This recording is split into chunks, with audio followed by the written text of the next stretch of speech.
So Nintendo just posted one of the strangest financial quarters of the Switch 2 era so far, because Nintendo's total revenue fell, their core gaming revenue also fell, and the hardware slowdown in the Americas and other regions outside Japan remains especially dramatic. Yet operating profit somehow exploded. Now, to be clear, none of this means the Switch 2 is a failure, obviously, but Nintendo's best-selling game this quarter wasn't even a Switch 2 game, it was a Switch 1 game. And buried inside that massive profit increase is an uncomfortable statistic that Nintendo does not want you to look too deeply into, because it represents about 56% of their entire year-over-year operating profit gain, and here's a hint, it has nothing to do with gaming. So what actually powered this quarter? Was it genuine Switch 2 momentum? Perhaps it was consumers panic buying the Switch 2 just to beat the price increase that they announced, or maybe it was actually the Switch 1 and Switch 1 software, or more importantly, maybe it was a financial windfall that Nintendo will never get again. You see, once you look past the headline numbers, this financial report tells a very different story for Nintendo, so let's dive in. Now, for those of you that didn't know, Nintendo just posted their most recent quarterly report, and as usual, when taken at face value, the numbers look pretty good. I'm gonna link all of this in the description below if you want to take a look at the report for yourself, but there were some really interesting things in this report that I really want to drill down on, because a lot of what we've been saying for the last couple of months on this channel is starting to bubble to the surface, and it's showing up in the hard data. And really quick, this is not a sponsor, okay? I just want to say thank you. The amount of support on the channel lately has been insane, so if you've ever liked one of my videos, used the new hype feature, it's really helped out the channel a ton. So seriously, thank you, thank you, thank you. And if you end up enjoying this video, consider leaving a like down below as well. So let's jump right in here. We're going to take a look at what actually happened over the last 3 months for Nintendo. Now, as you can see here at the bottom, I do have all of the sources for this data listed for each slide, so you can double check these numbers yourself. But here's sort of the headline story that I want to start with. Okay, we see that the net sales year over year, so quarter one of last year compared to quarter one of this year, net sales are down by almost 10% for Nintendo,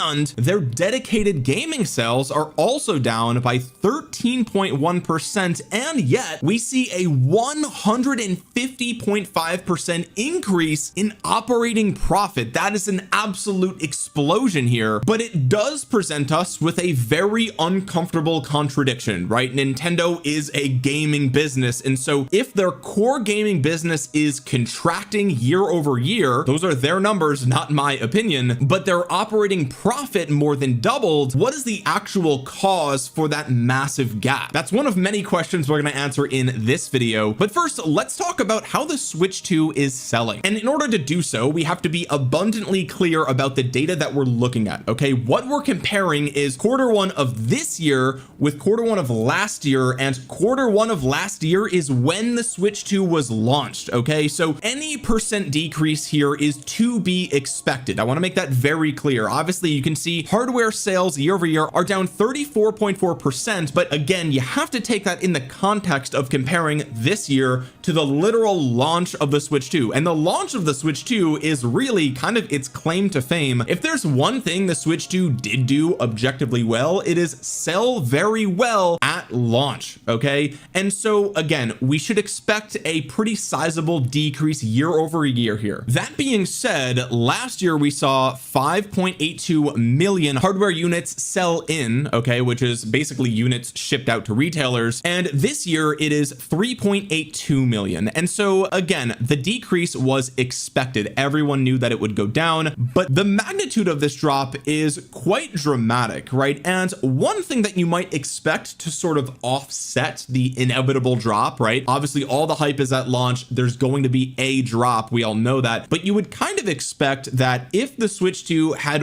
really great games, and I mean a truly stellar lineup after its first year, you would expect those games to attract more buyers, people who maybe are more casual, they weren't super interested in getting the Switch 2 at launch, right? They didn't see any games at launch that they wanted to play on the Switch 2, they didn't really see the value proposition there. What you would expect is for the drop off to not be so dramatic, because there should organically be more customers, more consumers, more players who see the lineup of games that have come out over the last year, and say, okay, now it's time to jump in, right? Especially because people want to buy this thing before the inevitable price increase on September 1st. What the numbers show, however, is that there was a dramatic decrease in Switch 2 units sold, or at least again sent to retailers, which suggests that the game lineup over the last year hasn't been super compelling for the casual audience. But if this is all we look at, right, if this is the only data point that we talk about in this video, then what I'm saying here is purely speculative, right? I mean, again, we objectively knew there was going to be a drop, everyone knew that, but there's a lot more data we have to talk about here that does actually point in the exact direction that I have been pointing in for the last probably like 9 months, if not longer. So let's dig into those Switch 2 numbers a little bit deeper, and here we can see that the slowdown of the Switch 2 momentum was dramatic in certain regions, and this is definitely something that I have been talking about for months now. Regular viewers of the channel will know that I have been saying, I've been beating on the drum the fact that the Switch 2 does not have a massively appealing game for the Western audience, at least since Mario Kart World, right?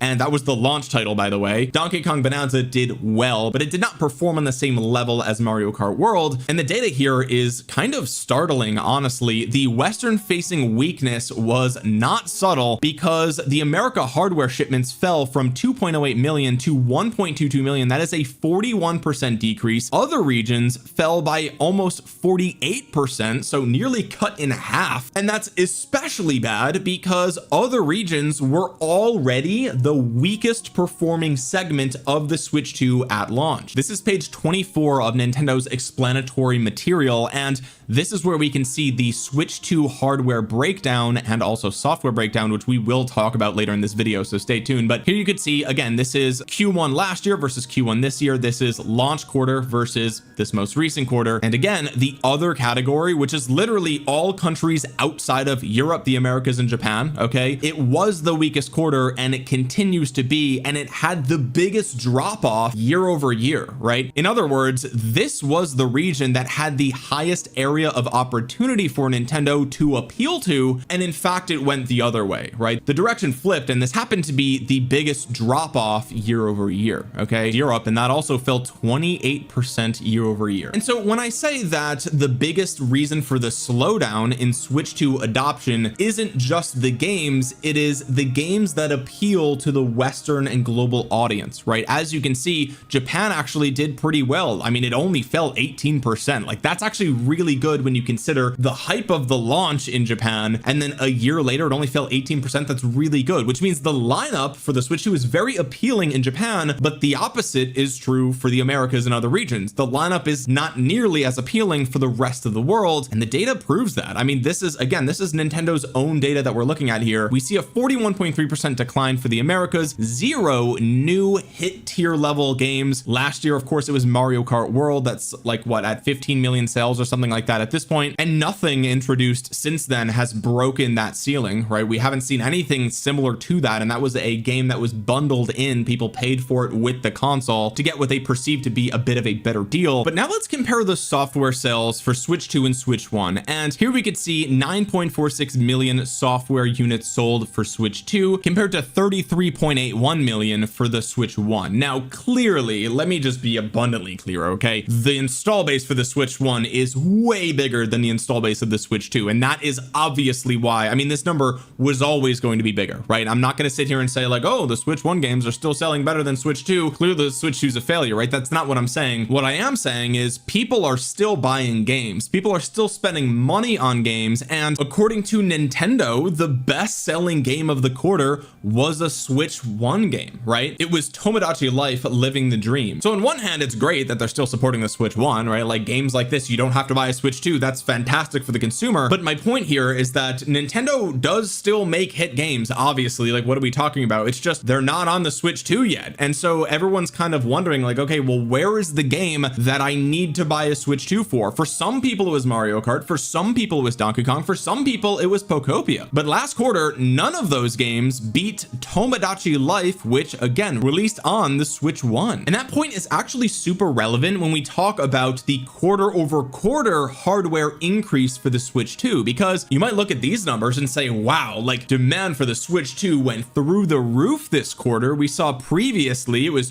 2.49 million. This past quarter was 3.82. That's a 53.4% increase in Switch 2 sales quarter over quarter. But when you look at the fact that the best-selling game last quarter was a Switch 1 game, we don't have any more massive games breaking that 10 million sales threshold. We have to contextualize why people are buying the Switch 2. I mean, according to their own data, there hasn't been a new massive Switch 2 game that came out. Why is everyone suddenly buying a Switch 2? Well, they announced a price increase, right? And we actually saw, I covered here on the channel, demand spiked through the roof in Japan. Weekly unit sales like 8x or something like that the week after they announced the price increase in Japan. And what do you know, they also announced a price increase for the United States and Europe, right? So the only logical conclusion to arrive at is that if we see demand pulled forward before the price increase, which is logical, right? I mean, obviously if you were planning to get a Switch 2 and now you know, hey, it's going to be more expensive later, well, you might as well get it now and save some money. Like, obviously consumers are going to do that. I'm not even blaming them. It makes sense, right? I mean, of course I want to save money. Everyone wants to save money. But if we see the hard numbers, which again, I've already covered this on the channel, so you'll have to check with recent videos. But if we already see the hard data proves that demand spiked after the price increase announcement, and there was no massive game that came out this quarter, then the only logical conclusion you can arrive at is that people in the United States and other countries also went out to buy a Switch 2 when they saw the price was going up. Now, they also announced Ocarina of Time, and so surely there were some people that saw the announcement and then they were like, okay, well, now I know there's a game that I want. Now I know that's coming down the pipeline. I'm gonna buy one now before the price increase, so that way I have it for Zelda, right? Like, that's totally a reasonable conclusion that any consumer would come to, right? Obviously we all want to save some money here and there. So what I'm trying to say is that this quarter over quarter jump of 53%, what you would want to see, and this is just me personally, right? Like, if I were going to buy their stock, okay, I would want to see the demand increase for the console, their latest flagship hardware, the Switch 2. I would want to see demand spikes because good games come out, right? But instead what we're seeing,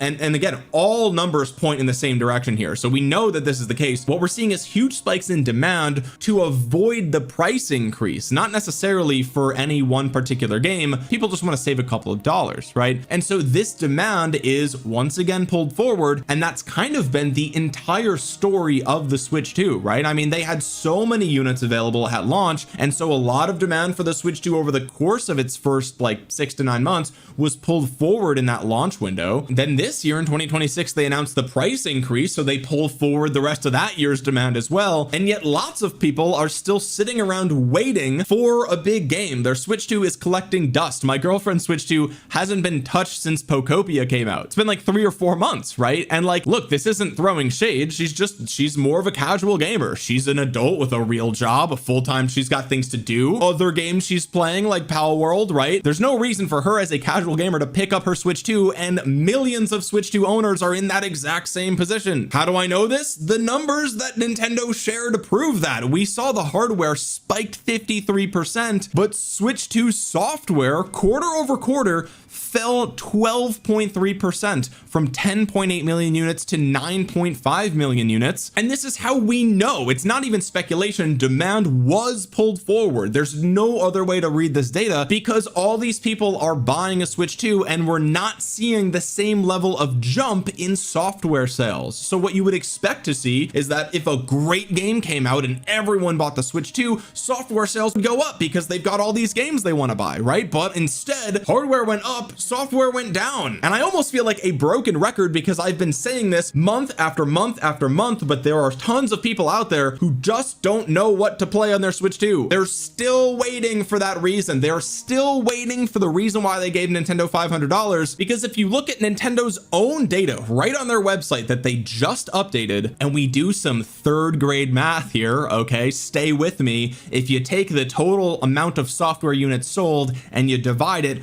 by the total number of Switch 2 units sold, we see that the average Switch 2 owner has 2 games. Some of them have 3 games, right? Because there's no such thing as half a game. Okay, there's no such thing as half of a video game. Actually, Yoshi was kind of half of a video game, but that's just me throwing shade. But that's my point. Most users, after over a year of the Switch 2 on the market, have only bought 2 games. Some of them bought 3 games. And by the way, most of these sales came with a game, right? They came with either Mario Kart World, or in the case of the Pick Your Game bundle, you got Donkey Kong Bonanza or Pokopia, video, whatever the game is. But the point is that if they bought the console and it came with the game, well, that's one of their games in their library right there. So over the last year, the average Switch 2 user has bought only one additional game outside the bundle. Some people bought 2 games, right? And then when you factor in all of the enthusiasts, a lot of people have 8 or 9 games, and other people only have the one game that they have bundled with the console. And that's what I've been saying for months at this point, and quarter after quarter I'm being proven right yet again. People are sitting around waiting for a game to play on the Switch 2, and that's not their fault, right? You always see the purity testers out there like, oh, actually the Switch 2 has so many great games, you're just not a real gamer, you're not playing them. It's like, actually no, people buy Nintendo consoles for Nintendo games. So sure, you might like Cyberpunk, but other people already played that. And this is why we still see the Switch 1 is very prominent in Nintendo's ecosystem to this day. Switch 1 software year over year is up 38.6%. That's massive, right? Now, of course, some of the games on the Switch 2 are also simultaneously on the Switch 1. So I'm thinking about Metroid, Pokemon Legends ZA, but then you've got the Mario Galaxy 1 and 2 bundle, you've got Tomodachi Life. Here we see the Switch 1 has the total opposite problem. They've got plenty of games that people want to spend their money on, and you see that reflected in the data. I mean, look, Tomodachi Life, according to Nintendo, sold over 8 million units as of August 5th. Okay, so let's take a look at their own numbers. This is not a spin from me. I'm not trying to convince you of anything. This is just what they're reporting. Okay,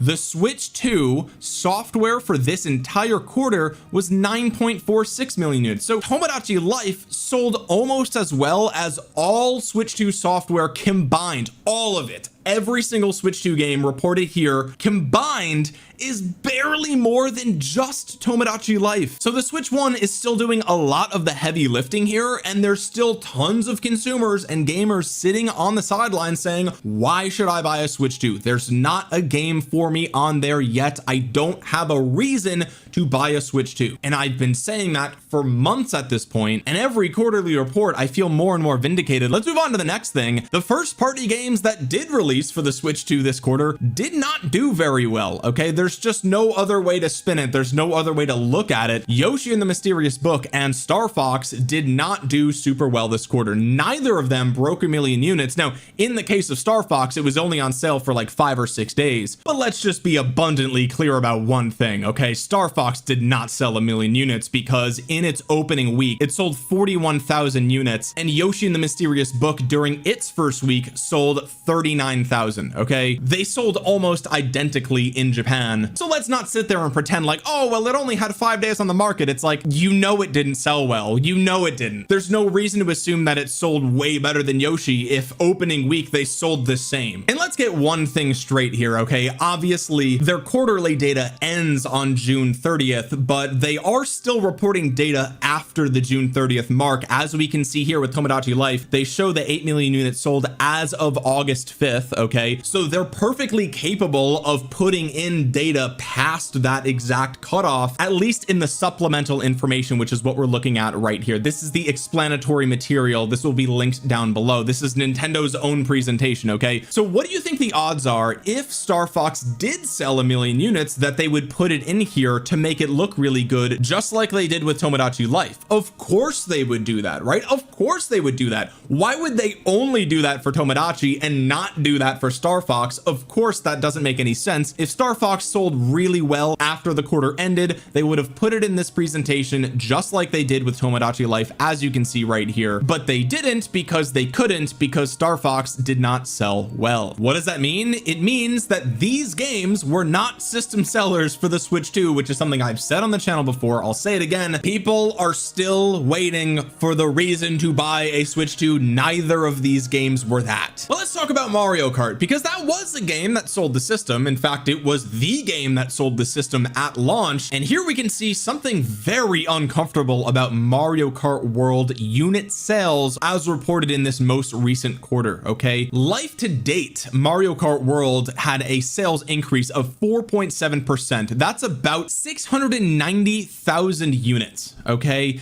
and at the same time, Mario Kart 8 Deluxe life to date numbers went from 71.08 million to 71.53 million. So wait a minute, Mario Kart 8 Deluxe sold 450,000 units. So the new Mario Kart, which just came out for the Switch 2, only sold 240,000 more units than the game that is 9 years old. And by the way, that's the deluxe version. Mario Kart 8 came out on the Wii U, for those of you that don't remember. Mario Kart 8 for the Wii U came out in 2014, 12 years ago, okay? And obviously the deluxe version is better. There's more content there. But my point is, the difference between Mario Kart World and a game that's been on the shelf for 9 years should be dramatic. These sales numbers should not be this close, and that is a really bad sign for Mario Kart World. People are not feeling this entry. That's a topic for a whole other video, and other people are probably much better suited to make that video than me. But for whatever reason, the casual audience really likes Mario Kart 8 Deluxe, and they really don't like Mario Kart World nearly as much. Now, I'm not saying it's a bad game. I'm not saying people hate the game, but clearly something about Mario Kart 8 Deluxe is more appealing. Otherwise, these numbers would not be as close as they are. I mean, really, like, I'm trying to be nice about this, but this is actually just embarrassing for Mario Kart World. There's no other way around it. Like, that's crazy. That is actually insane. But this data point is also super concerning for the future of the Switch 2 ecosystem, and this is the sluggishness of third-party game sales. 82.6%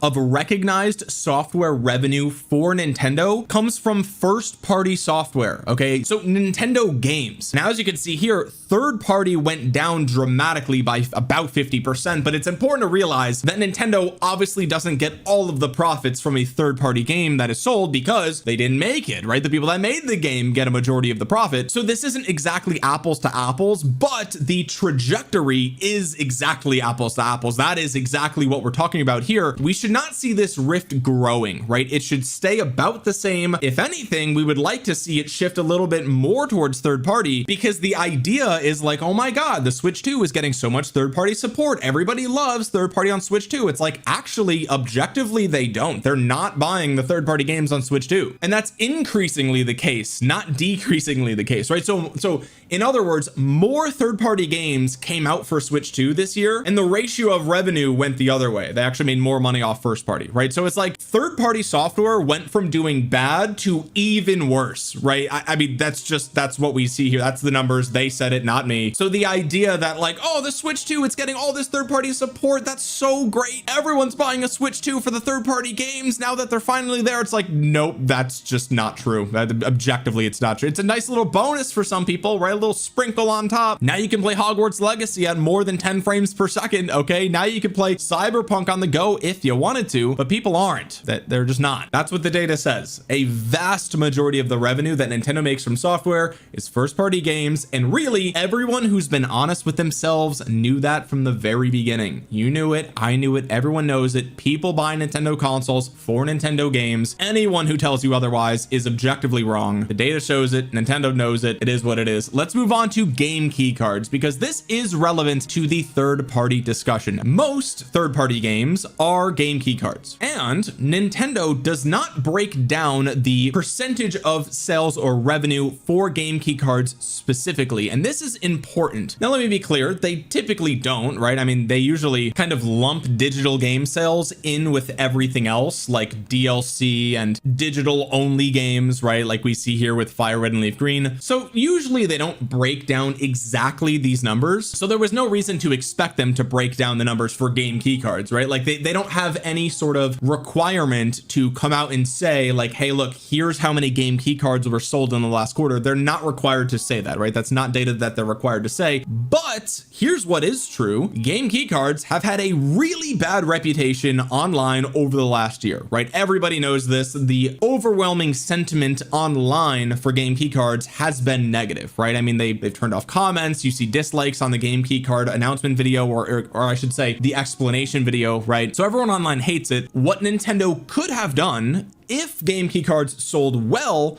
was tell investors, hey, look, this is how good they're selling. You can ignore the online backlash, right? That would have been the best strategy for Nintendo if the game key cards sold well. In fact, they would have a financial incentive to do that and reassure their investors, hey, look, we know everyone online hates game key cards, but actually they're selling really well. Here's the number, right? So what I'm saying is they would share the number if it was good, but of course they don't share the number because it's not good. And one of the ways we know it's not good is because the majority of third-party games are on game key cards and they're not selling well, and that is abundantly clear because we did just take a look at that data. So while we can't conclusively say that game key cards sold horribly, I think everyone knows that they did, as long as you're operating within the realm of reality. But what we can look at is the digital sale breakdown relative to all sales here, okay? Because that's exactly what they actually share with this graph. You might look at this and say, wow, digital sales are up 90%. Oh my God, digital future confirmed, right? But that does not paint the full picture. Obviously, we're comparing it to launch quarter for the Switch 2, right? So there weren't even that many games to buy digitally. But once you factor in all of the add-ons, right? Like we saw day one DLC basically for games like Legend ZA. And then we also see digital only releases like Fire Red and Leaf Green, which sold millions of units. Obviously, digital sales are going to be dramatically higher now than last year. I mean, what are we talking about? The more interesting number here is number 2, actually, the proportion of digital sales. So this says proportion to total dedicated video game platform software sales. We see it as 61.5%. What they're arguing here is that year over year, we're seeing more digital buyers, right? That's what they're trying to argue. It increased 2.2%. But here's something really interesting that I wanted to point out here. The real full game split between physical and digital games is actually almost exactly 50-50. And the way that we know this is because of the chart that I just showed you right here. Okay, you can actually see that total digital sales is 132.7 billion yen. That is this entire bar right here. As you can see off to the left, it's between 120 and 140.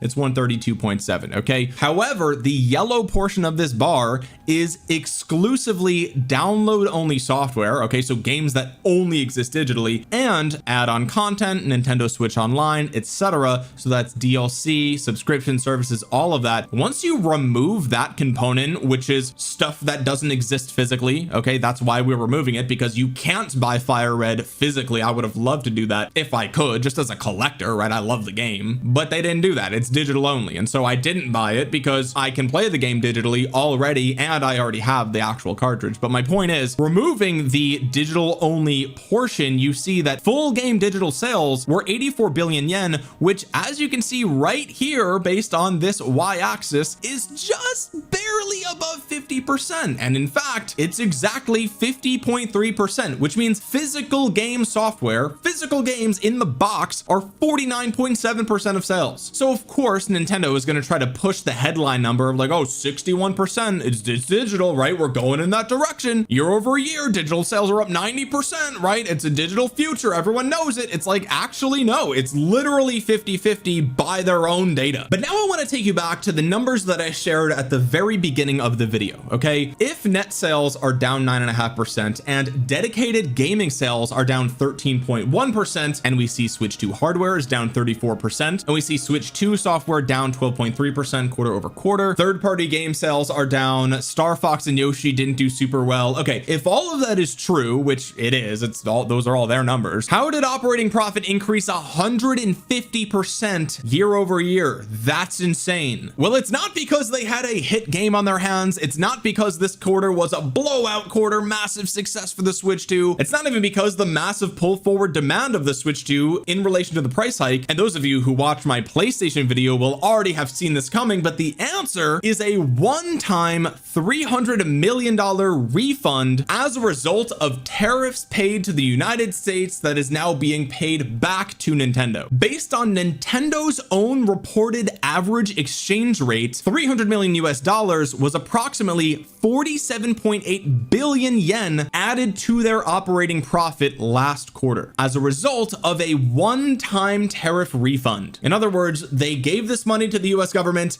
and now they're getting it back. They didn't release a hit game. They didn't set the world on fire. They didn't melt your face off. There weren't a bunch of consumers running out there saying, oh my God, dude, Tomodachi Life looks so good on the Switch 2, I'm gonna buy a Switch 2 just for that. No, they effectively gave money to the US government for a few months and then just got the money back. And like, look, I'm not gonna pretend like that's not real money. That is real money on their bottom line. That is operating profit. That does move the needle. There's nothing fake about this, right? But it dramatically improves their numbers because this is not a result of core business activity. In other words, this is not a huge spike in profit because they made a game for a certain dollar amount and then they made way more than that on the sales of the game. No, they're just getting their own money back. And by the way, last year their profit was 56.9 billion. This year it was 142.6 billion. So the difference there, the year over year increase, is $85.7 billion, and 47.8 billion of that was a tariff refund. So objectively, right, this is not a spin, this is what happened. 56% of their year over year profit increase was a one-time tariff refund. It was them getting their money back. That's all it was. They got their own money back. This increase is literally just the result of something completely out of their control. And by the way, I made an entire video about this. Okay,